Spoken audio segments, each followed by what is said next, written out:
Una que fue una tormenta extraordinaria, sin ninguna duda. La segunda es que La Plata y el Maldonado, ambas tienen una ciudad instalada arriba. Una a cielo abierto, es decir, que la gente lo ve, y la otra que no conoce la gente.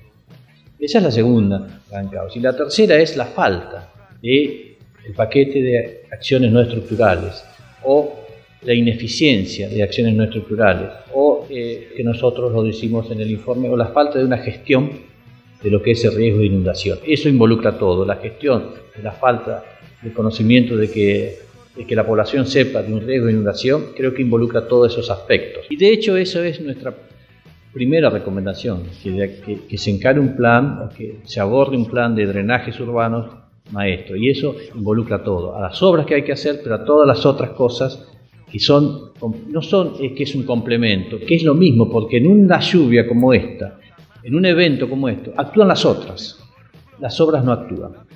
No es que no actúan minoritariamente, si caen 300 milímetros, actúan con 40 milímetros. Entonces es muchísimo más grande lo que queda afuera que lo que queda dentro de la obra.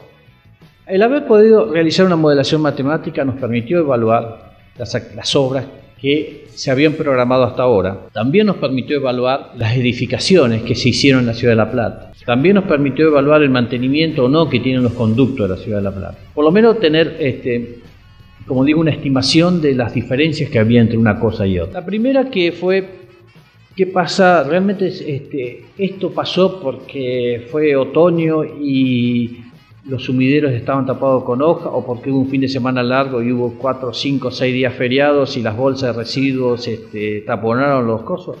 Bueno, nosotros pudimos hacer esa evaluación y hicimos una reducción del 90% de los sumideros tapados. Y la diferencia entre lo que pasó y si hubieran estado el 90% de los sumideros tapados es mínima, tan mínima con las acciones que producen las obras. Hubiera habido un 10% más de superficie inundada y hubiera habido unos 10 centímetros más de altura en algunos lados, que para la población es imperceptible, que tengas en ese desorden, en ese caos, en esa desesperación, que tengas 1,50 m, 1,60 m es exactamente lo mismo, es el mismo problema. La segunda cosa que evaluamos es, bueno, esto fue producto de que se impermeabilizó la Ciudad de La Plata, o por los invernaderos, o por las edificaciones, etc. Y para un evento como este, lo que hicimos es, bueno, supongamos que no se haya edificado La Plata, que dejamos todas las manzanas verdes, y encontramos algo similar, que lo que hubiera reducido dejar todas las manzanas verdes son algunos centímetros, y algunos centímetros en el área, y algún porcentaje menor en la cantidad, en la superficie que se inundó, pero nada significativo.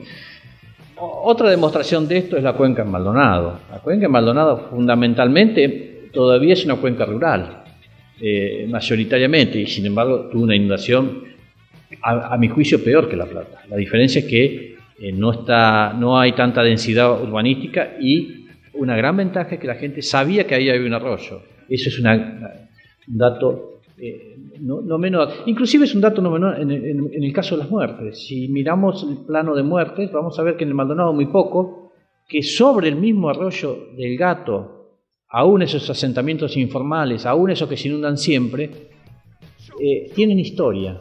Entonces saben que se inundan, saben cómo salir, saben cómo subirse al techo, saben cómo salir corriendo. En cambio, la mayor cantidad de muertes la encontramos en los lugares donde es grande la ignorancia de que ahí tenías un riesgo de inundación y un riesgo tan grande.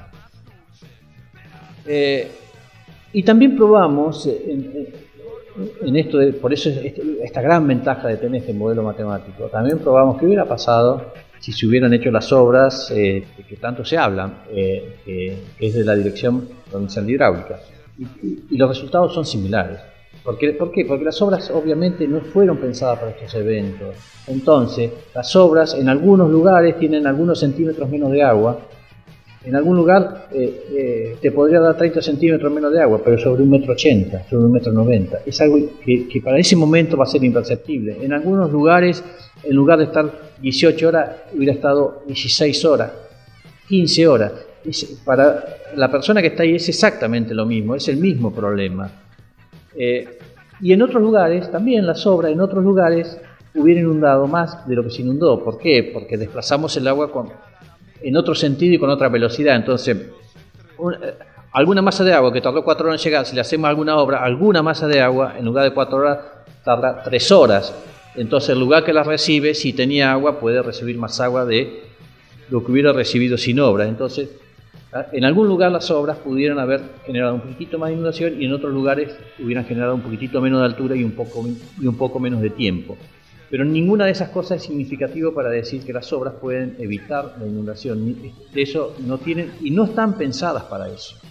No obstante eso, está claro que La Plata tiene que actualizar su red de drenajes troncales. Es inevitable, está muy atrasada, se ha generado una densidad poblacional muy grande, se han construido barrios, etc., y no se han incrementado sus conductos.